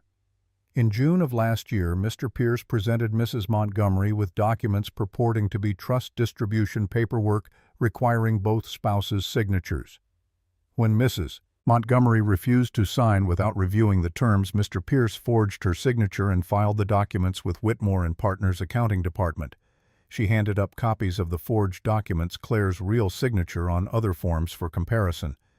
You can see the difference in pen pressure and letter formation. Mr. Pierce is not a skilled forger. He also forged Mr. Richard Montgomery's signature on these same documents, attempting to make it appear that Mrs. Montgomery's father had authorized an early trust distribution. Judge Callahan studied the signatures. Mr. Pierce, you forged your wife's signature and your father-in-law's signature to access money that didn't belong to you. I was trying to secure our financial future. Nathan's voice was barely audible. The trust was going to vest anyway in September. I just needed access sooner to make some investments. Investments? The judge set the documents down. Or were you planning to move assets before your wife discovered your affair? No, Nathan stopped, seemed to realize there was no good answer. I made a mistake. You made several dozen mistakes, Mr. Pierce, serially over more than a year. Judge Callahan looked at Margaret. What's the status of the Hart Family Trust distribution? The trust vested on September 1st as scheduled $2.3 million in company stock. It cleared into the joint account and was immediately frozen by court order. Under the trust's fiduciary responsibility clause, any beneficiary who commits financial fraud against Whitmore and Partners forfeits their distribution. Mrs. Montgomery is seeking full clawback of the trust funds based on Mr. Pierce's embezzlement of corporate resources. Charlie was on his feet again. Your Honor, that clause has never been tested in court. We dispute its enforceability. The clause is spelled out in the trust documents. Judge Callahan flipped through the papers in front of her. Your client signed acknowledgment of trust terms when he married Mrs. Montgomery. Did you read those terms? Mr. Pierce Nathan's silence stretched too long. I'll take that as a no. The judge sighed. Is there anything you actually read before signing, Mr. Pierce? Or do you just scrawl your name on documents and hope for the best? Claire felt something unfurl in her chest. Not satisfaction exactly, but a kind of grim vindication. This was what strategic patience bought a judge who'd read every filing, examined every piece of evidence, and arrived at her own conclusions before either attorney finished their opening statements. Margaret continued her presentation, walking through the timeline of Nathan's deception. The affair beginning in November 2023, Claire's discovery in March 2024, the installation of monitoring software in April, the 11 months of documented surveillance showing Nathan's escalating fraud and deception. Mrs. Montgomery didn't act impulsively or emotionally. She gathered evidence, methodically consulted with legal counsel, and built an airtight case. She initiated IVF treatment in July because she was 36 years old, approaching the end of her fertility window, and had always wanted to be a mother. The fact that this decision also strengthened her custody position under Illinois law doesn't make it manipulative. It makes it smart. Charlie tried to object. Your Honor, the timing is suspect. Mrs. Montgomery knew exactly what she was doing, engineering maximum damage. Margaret turned to face him directly. Mr. Pierce engineered his own damage. My client simply documented it.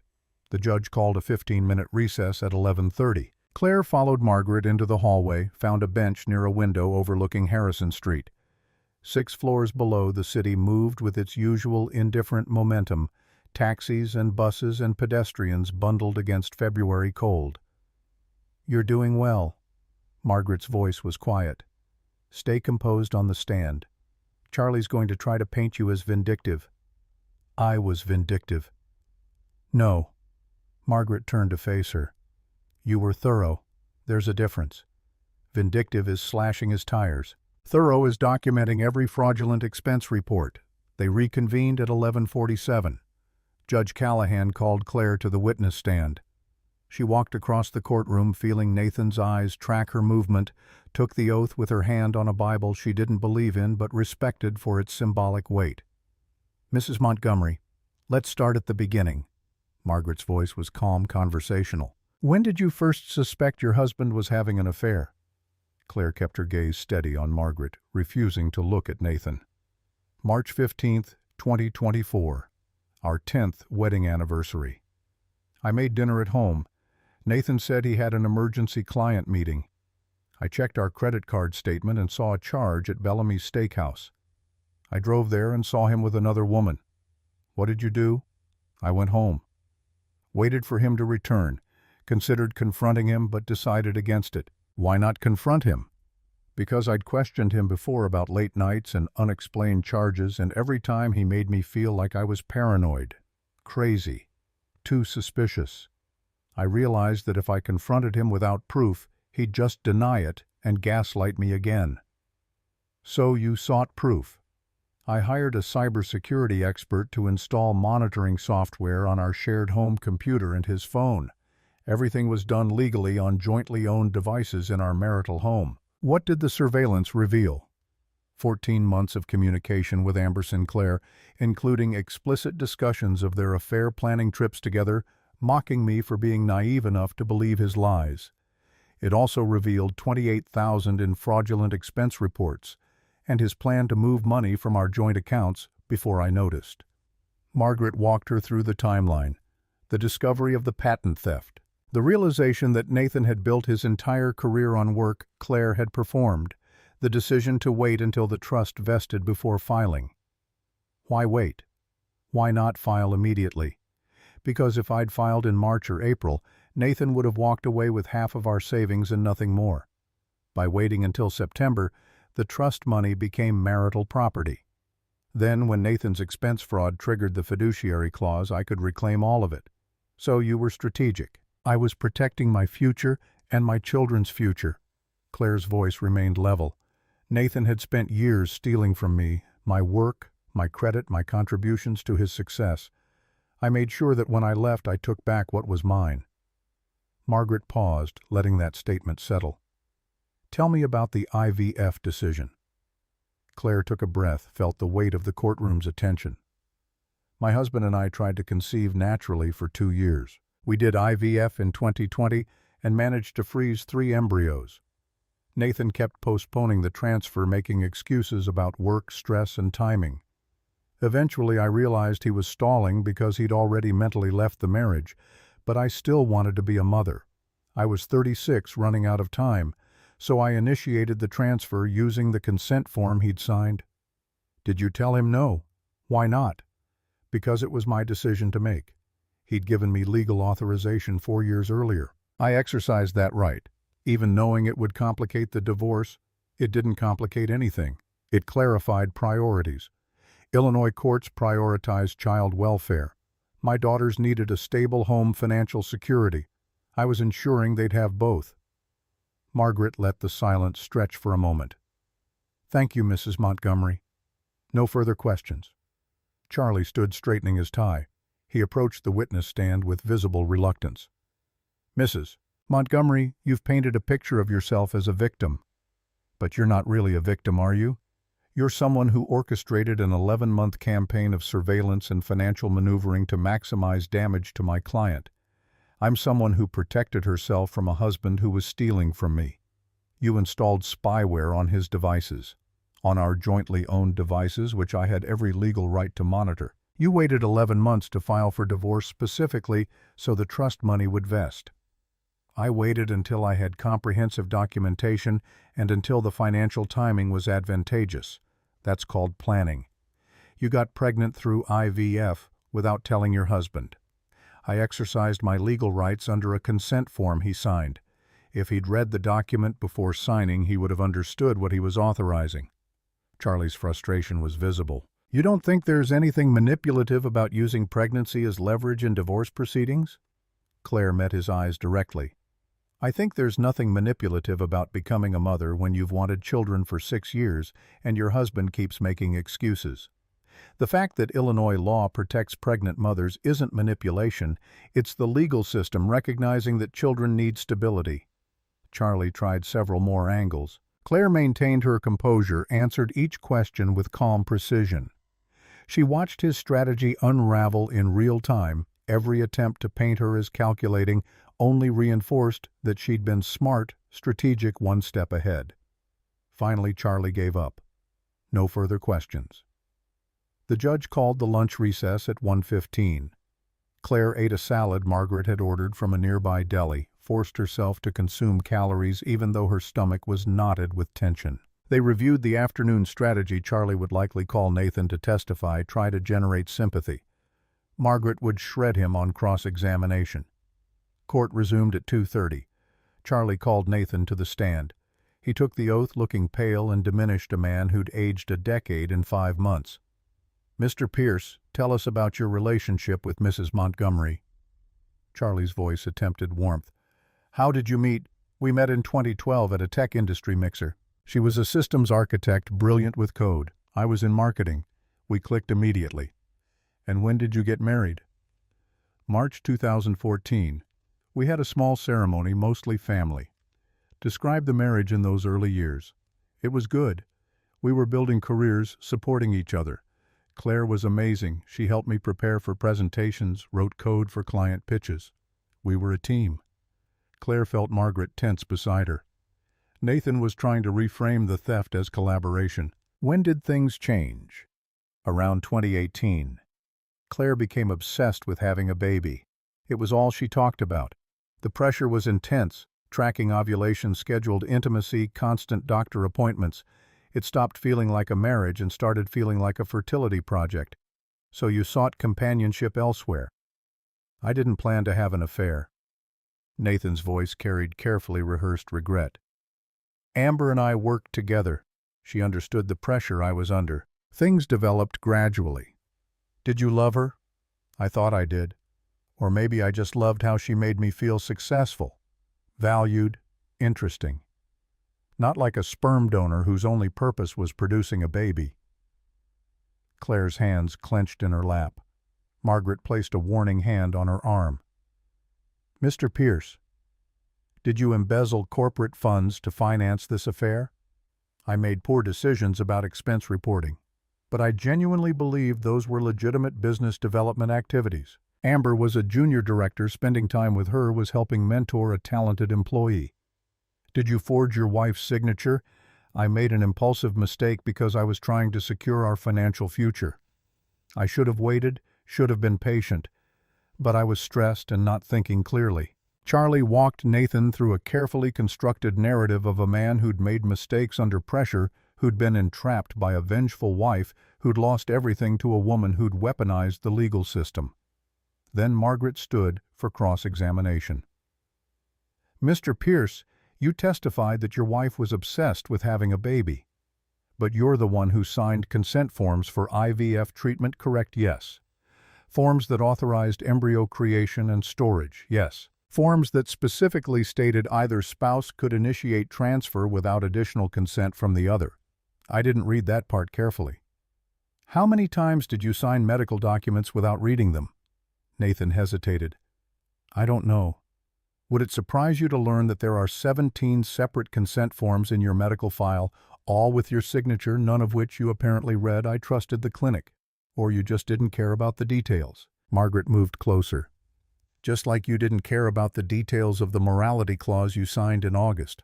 That clause was buried in 50 pages of contract language, so you signed a contract governing your employment without reading it. I skimmed it. The bonus structure was attractive, and the section that said financial impropriety would result in termination for cause, you skimmed that too. Nathan's jaw tightened.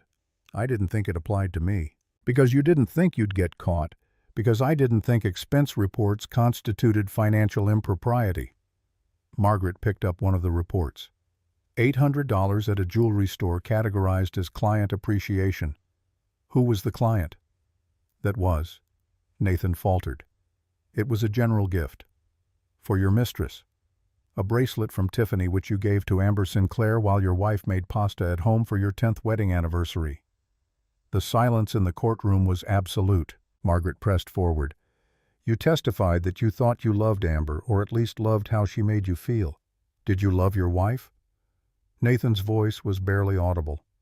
I don't know. Not the way I should have. Did you respect her? I tried to. Did you respect her enough to credit her for the work she did on the logistics system?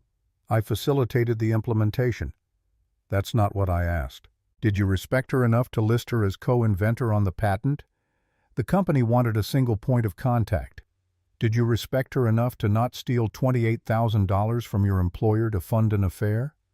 Those expenses were. Did you respect her enough to not forge her signature on legal documents? I made a mistake.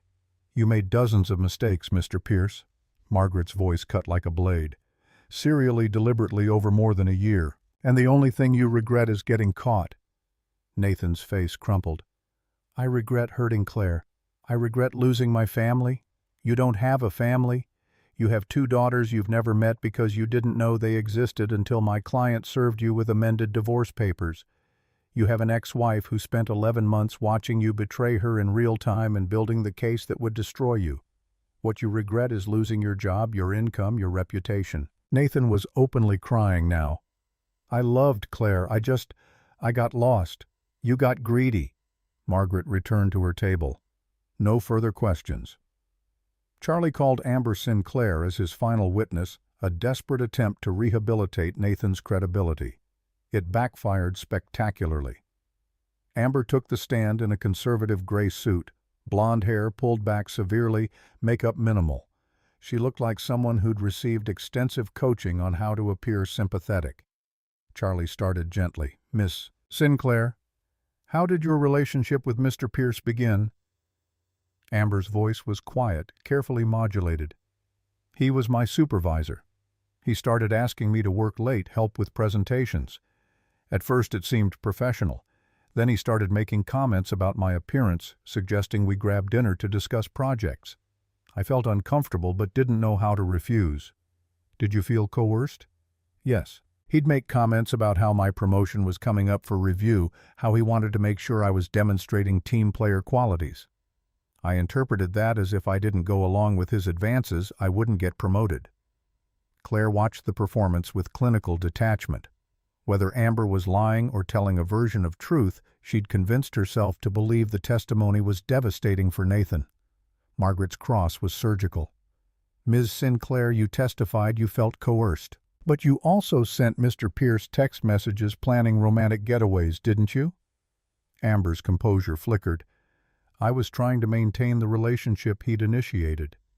Messages like, can't wait for Scottsdale. I've already packed the lingerie you like. That sounds coerced. I was trying to keep him happy. To protect my job. So happy that you were planning to move in with him after his divorce. That was Amber's voice cracked.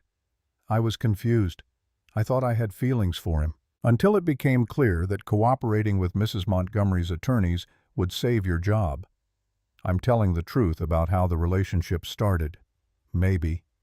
Margaret's tone suggested she didn't care either way. But you're also telling a story that protects you from any professional consequences. You get to keep your job, your reputation, your career trajectory. All you had to do was testify that Nathan coerced you. He did coerce me.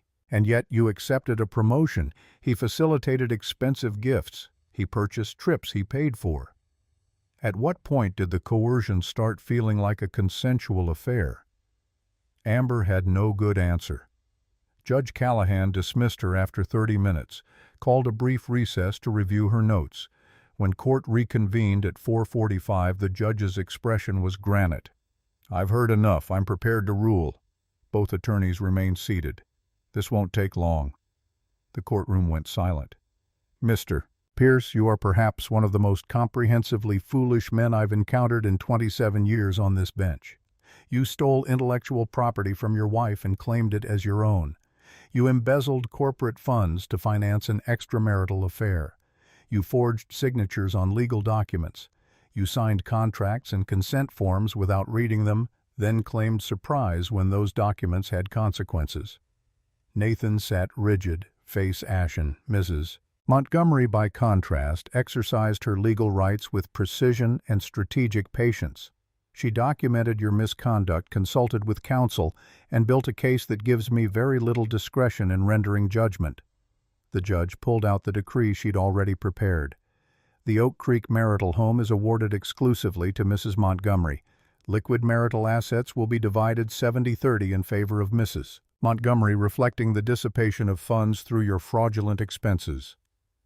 Mr. Pierce, the Hart Family Trust distribution is fully clawed back to Mrs. Montgomery. Under the fiduciary responsibility clause, you committed fraud against the entity funding that trust, which voids your claim. She paused, making sure Nathan was absorbing every word.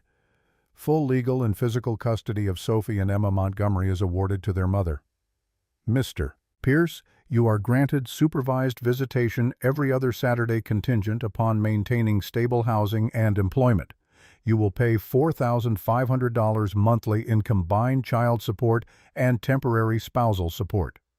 This amount is calculated based on your former earning capacity as a vice president, not your current employment. I don't care that you're making $42,000 a year. You had the capacity to earn 6 figures. You destroyed that capacity through your own misconduct. Find better employment or face contempt charges. Charlie started to rise. Your Honor, my client cannot possibly. Mr. Brennan, sit down. Your client can and will pay, or he'll go to jail for contempt. Those are his options. Judge Callahan signed the decree with 3 decisive strokes. This divorce is granted. All custody support and asset provisions are effective immediately. Mr. Pierce, you have 30 days to vacate any claim to the marital home and transfer all titled property to Mrs. Montgomery. She brought the gavel down with a crack that echoed off the courtroom walls. Claire sat perfectly still, feeling Margaret's hand on her shoulder. It was done. 5 months of preparation, 11 months before that of surveillance and documentation, 10 years before that of being diminished and gaslit and made invisible. All of it had led to this moment, this decree, this total and absolute victory. Nathan was bent over the defense table, shoulders shaking. Charlie gathered papers with the grim efficiency of a lawyer who'd known he was going to lose but had fought anyway. The bailiff called for the courtroom to rise as Judge Callahan exited. Claire stood, walked out of the courtroom into the fluorescent-lit hallway, found a bench and sat while Margaret made copies of the decree at the clerk's office. Other people's dramas swirled around her, shouted arguments, tearful reconciliations, lawyers negotiating last-minute settlements. The courthouse was a factory processing the wreckage of failed relationships, and Claire was just another data point in the machine. Except she wasn't. She'd walked in with nothing. No job, no independent income, a husband who'd stolen her work and her credit and her sense of self. She was walking out with a house, 70% of liquid assets, $2.3 million in trust funds, full custody of her daughters, and the certainty that Nathan would be paying for his children's upbringing for the next 18 years. Margaret returned with the stamped decree. "It's done. You're free." Claire looked at the document, her name and Nathan's connected by legal language that severed every bond except the children they shared. Free. The word tasted strange. They took the elevator down in silence, walked out into the cold February afternoon. Claire's car was waiting at the curb, the nanny visible in the back seat with the twins in their car seats. Sophie was crying, the thin wail audible even through closed windows. Emma slept peacefully, tiny fists curled under her chin. Claire opened the back door, slid in beside her daughters, picked up Sophie and felt the baby's crying ease as she settled against Claire's chest. The warmth, the weight, the smell of powder and milk, real, hers. Margaret leaned in through the open door. "You did good, Claire. Better than good. You survived." Claire looked up at her. "I didn't just survive. I won." "You did." Margaret's smile was genuine. "Completely. Now go home." The car pulled away from the courthouse, navigating through late afternoon traffic toward Lincoln Park. Claire held Sophie and watched the city slide past the windows. She thought about Nathan, probably still sitting in that courtroom or wandering the halls in shock. Thought about Amber back at Whitmore and Partners with her saved job and compromised integrity. Thought about the 10 years she'd spent being small and quiet and accommodating, believing that if she just tried harder, gave more, asked for less, Nathan would love her the way she deserved. She'd been wrong. Not about Nathan, she'd been wrong about herself, about what she was capable of when she stopped accepting crumbs and started demanding the whole table. The apartment was warm when they arrived, the nanny having kept the heat running and prepared bottles. Claire fed the twins, changed them, settled them into their shared crib. They were 6 weeks old, tiny and fragile, completely dependent on her for everything. The responsibility should have been terrifying. Instead, it felt like clarity. She was their mother, their protector, their whole world. And she'd made sure that world would be stable and secure, built on a foundation of resources. Nathan couldn't touch money, he couldn't steal a house, he couldn't enter. Richard called at 7:30. "I heard. Margaret sent me the decree." "You okay?" Claire sat on the couch, twins asleep in the next room, her body aching with exhaustion. "I'm better than okay, Dad. I'm exactly where I need to be." "You did well, sweetheart. Better than I expected, and I expected a lot. Thank you for everything. The lawyer, the security, the nanny, all of it. You didn't need my help." Richard's voice was quiet. "You had the strategy. I just provided resources." They talked for a few more minutes, plans for Richard to visit the twins on the weekend, logistics about transferring the house title. When Claire hung up, the apartment was silent, except for the ambient noise of the city sirens in the distance, voices from the hallway, the radiator clanking to life. She walked to the window and looked out at the Chicago skyline. Somewhere out there, Nathan was returning to his cramped apartment in Cicero, facing the reality of his demolished life. Somewhere, Amber was probably having a drink to celebrate keeping her job, pushing down whatever guilt or shame might be lurking beneath her survival instinct. Somewhere, the machinery of the legal system was processing the next dissolution, the next broken family, the next battlefield of assets and custody and support. Claire had fought her battle and won. Not just one dominated. She'd taken every piece Nathan had thought he controlled and made it hers. The house, the money, the children, the future. But standing at the window with her reflection ghosted in the glass, she realized victory tasted like nothing. It didn't feel triumphant or satisfying or even particularly meaningful. It felt like closing a book she should have put down years ago, finally acknowledging that some stories don't have happy endings. They just have endings. She thought about the Claire from a year ago making pasta for an anniversary dinner Nathan would skip. That woman had been so careful, so eager to please, so afraid of disrupting the fragile peace. She'd swallowed her suspicions and her anger and her pain because confrontation felt more frightening than the slow erosion of her self-worth. That woman was gone. In her place was someone harder, sharper, someone who'd learned that silence wasn't weakness, it was strategy. Someone who knew the difference between being nice and being respected, between being loved and being used. The twins stirred in their crib small sounds of discomfort that would escalate to crying if Claire didn't intervene. She walked to the nursery, picked up. Emma soothed her back to sleep, stood there in the dim light cast by the nightlight rocking her daughter, and felt the weight of responsibility settle into her bones. This was what mattered. Not Nathan's destruction, not the money or the house or the legal victory. These two small lives dependent on her strength, her planning, her willingness to do hard things. She'd done the hard things, installed the surveillance, gathered the evidence, waited through 11 months of watching Nathan betray her in real time, initiated the pregnancy, filed the papers, sat through the trial, won the war, and tomorrow she'd wake up and do the next hard thing, raise her daughters alone, manage the house alone, build a life alone. Except she wouldn't be alone. She'd be free. That was worth something, maybe everything.